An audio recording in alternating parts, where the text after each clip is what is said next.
गांव में एक आदमी रहता था। उसका मन हमेशा उलझा हुआ रहता था। वो खेती करता था लेकिन हमेशा सोच में डूबा रहता। गांव में सभी उसे सोचू रामू कहकर चिढ़ाते थे।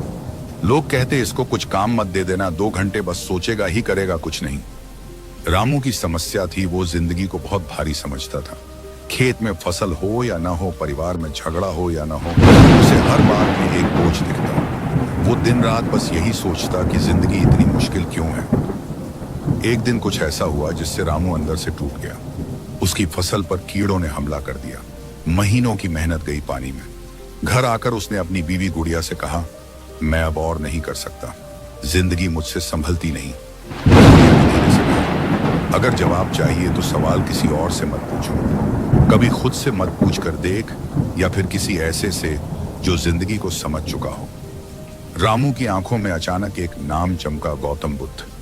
उसने बचपन में दादी से बुद्ध की कहानियां सुनी थी, कैसे वो राजमहल छोड़कर सच्चाई की तलाश में निकले थे। कहा जाता था कि कभी कभी बुद्ध गांवों में आते और शांति से लोगों से मिलते। रामू को पता चला कि पास के पहाड़ों के पास एक पुराना बोधि वृक्ष है, जहां एक महात्मा ध्यान करते हैं। कुछ लोग कहते हैं वो बुद्ध हैं, कुछ कहते हैं कोई साधु है जिसने बुद्ध से सीख ली है।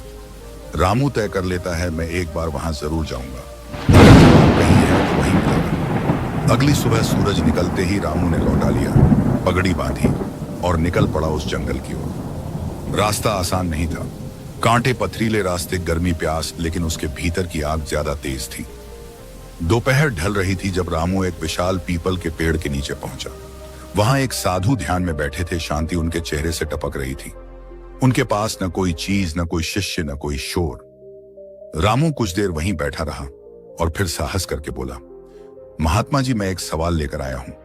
साधु ने आंखें खोली, मुस्कुराए और बोले, तुम सवाल लेकर नहीं, जवाब की प्यास लेकर आए हो, बैठो।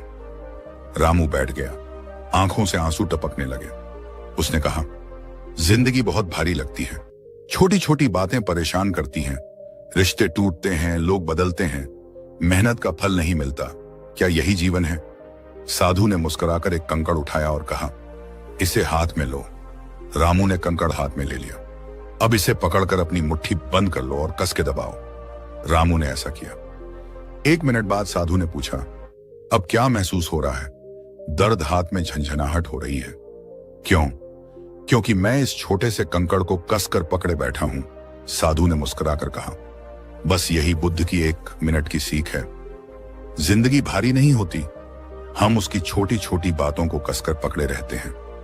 जैसे यह कंकड़, छोड़ दो, दर्द भी जाएगा और बोझ भी। रामू जैसे जाग गया हो।